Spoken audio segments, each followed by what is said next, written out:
их жанжин Дамжны Сүхбаатарын нэрмжит клуб дээр хүрэлцэн яриад байна. Тэгээд магадгүй одоо Дамжны Сүхбаатарын нэрмжит клубыг хүмүүс хэдийгээр мэддэг боловч бас яг жинхэнэ өөх түүхийг бас сайн мэдгүй хүмүүс зөндөө байгаа тийм ээ. Тийм болохоор хоёулаа эхлээд үзэгчдтэй анх одоо яг хэдэн онд баригдсан те хин яг хиний санаачлагаар хин барьж байсан бэ гэдэг талаар эхлэе ярих байлаа.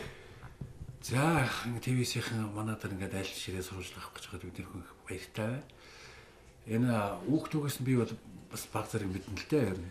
Энэ бол Атны аймагт засгийн үе буюу Богд хаан засгийн үед бол нар хажидын хөгжимчд гэж 20 хөгжимчийн зайсан толгой дээр Богд хаан засгийн газрын дэргэд баригдаж исэн юм бэ.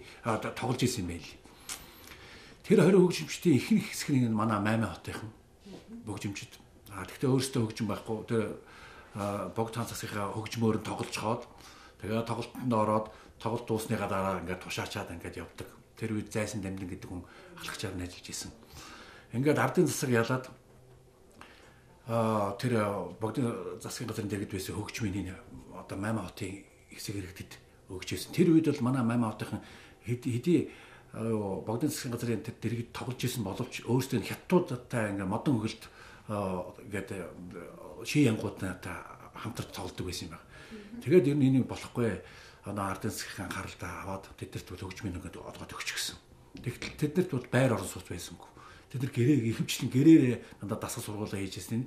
Одоо Жанжин Сүхбаатар тэргүүтээ ардын намынхан анхааралтай авч тэднэрт одоо энд яг энэ хавьд зарагчийн яамны нэг үнээс газрын худалдаж авч өгөөд тэдний байшин барилгын худалдаж авч өгөөд тэднийг одоо хувцастай болгож өгөөд маш их анхаарал хандуулж ирсэн байлээ шүү дээ. Шинэ үеийн одоо ардын засгийн соёлын бол ийм байж болохгүй гэдэг. Тэднийг одоо тэгэж анхных нь тоглолт Монголын энд хийлгэж ирсэн юм байна л. Тэгээд тэд нар чинь өөрсдөө эргээд нөгөө одоо нэг баян нэг мөнгө хүлэгчнэр нэг одоо ноёд баяжууд тэднийг шүүмжилсэн олон одоо энэ дуунуудыг одоо энэ ардын засгаа дэмжсэн энэ дуунуудыг бол жинхэнэ одоо энэ ард түмэндээ тоглож явуулж ирсэн юм байлээ. Энэ нь бол одоо ардын засгийн бодлогыг соёл урлагийн хэлбэрт оруулаад одоо энэ даа хүрээгийн одоо хажуудах одоо энэ хөдөө орон нутгад энэ малчтаар явж одоо улаан гэр үдэг нэг тийм их юм гаргачихсан. Тэрүүгээр нь ойр орчмоор тоглож явж ирсэн юм байсан. Ингээд 1924 онд бол Испани нэмхийн ойрох цагийн товч түүх хэмээх сайхан зохиод миний ухайл бичээд хүрээний сэргэлэн залуучуудыг цуглуулсан тэр жүжигээ тавьсан байгаа.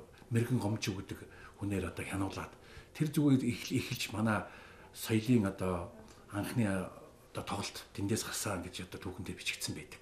Энийг бол нэрлэхдээ бол ардын үлгэр жишээ клуб гэж анхны байсан юм байл.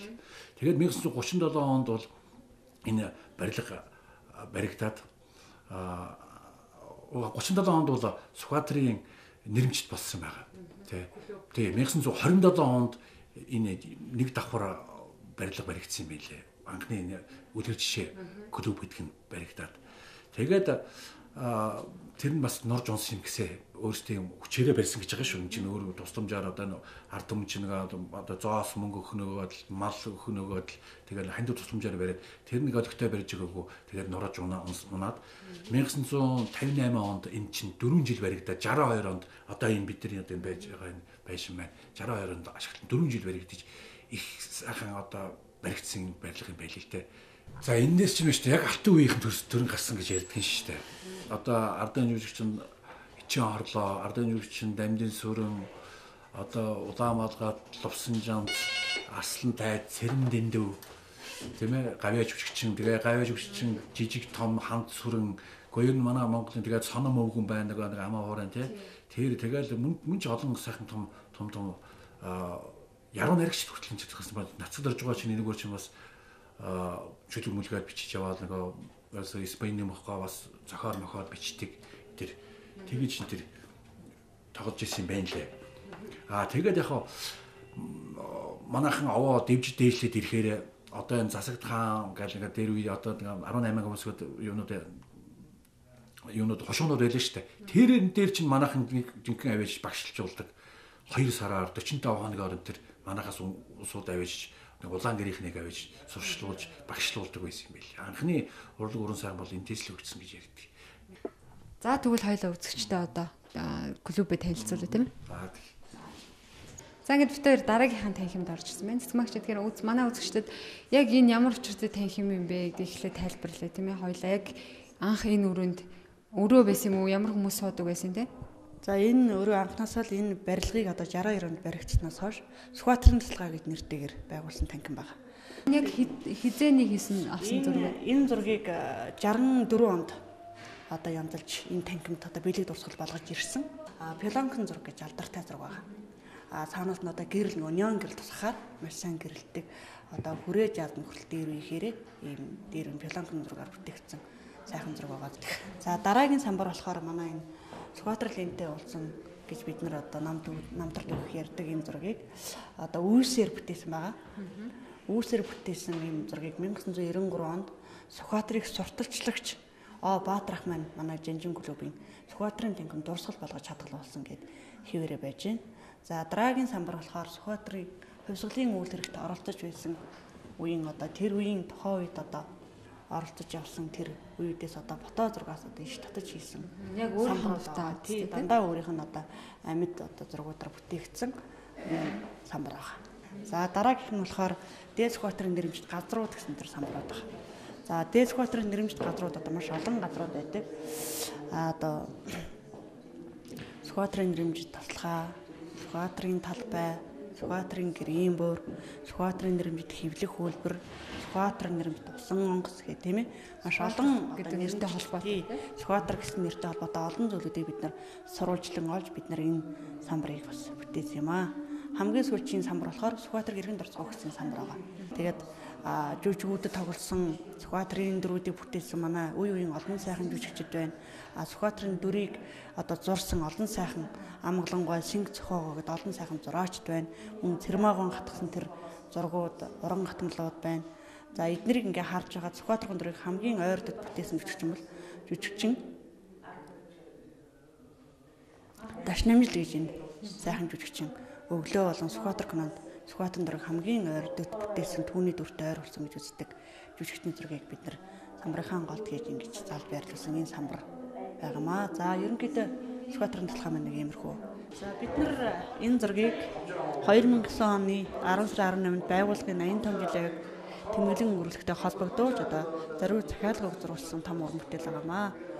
За энэ Сүхбаатарын нэрмжит үлгэр жишээ клуб тухайн үеийн одоо хувьсгалын дараагаар одоо Монгол орны өнцөг болон бүрд одоо Цэцэн хааны хүрээ, Самбэсийн хүрээ, Засаг хааны хүрээ гэсэн тэр үеийн хошуу аймагуудад улаан гэрээр сурталчилгуулга хийдэг байсан.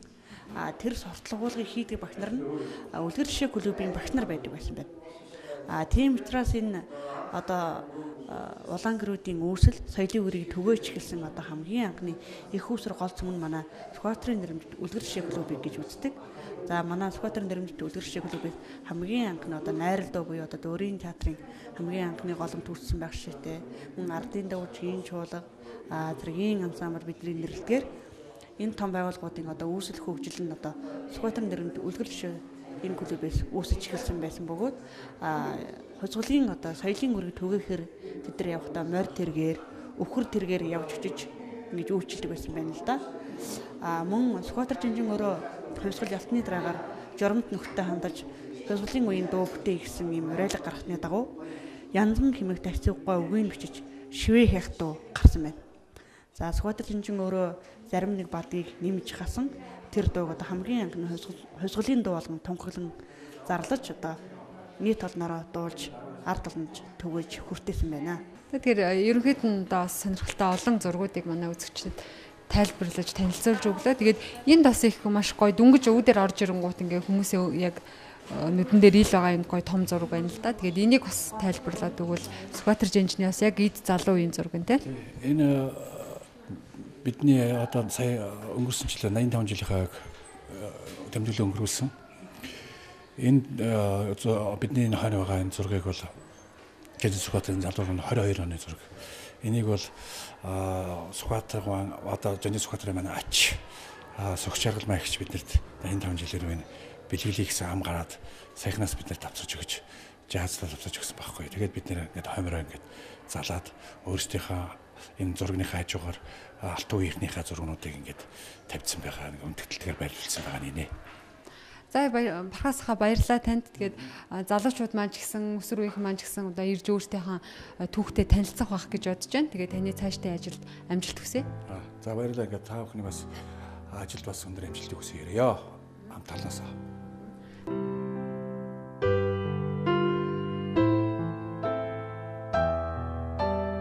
За бид мэдээлэл үргэлжлүүлээд Сүхбаатар жанчны төрсөн гэрийн буйран дээр ирсэн байна. Тэгээд Сүхбаатарын нэрмжит клубээс холгүйхэн байрлалт юм байна. Тэгээд энэ тухай бас тайлбарлажгүй.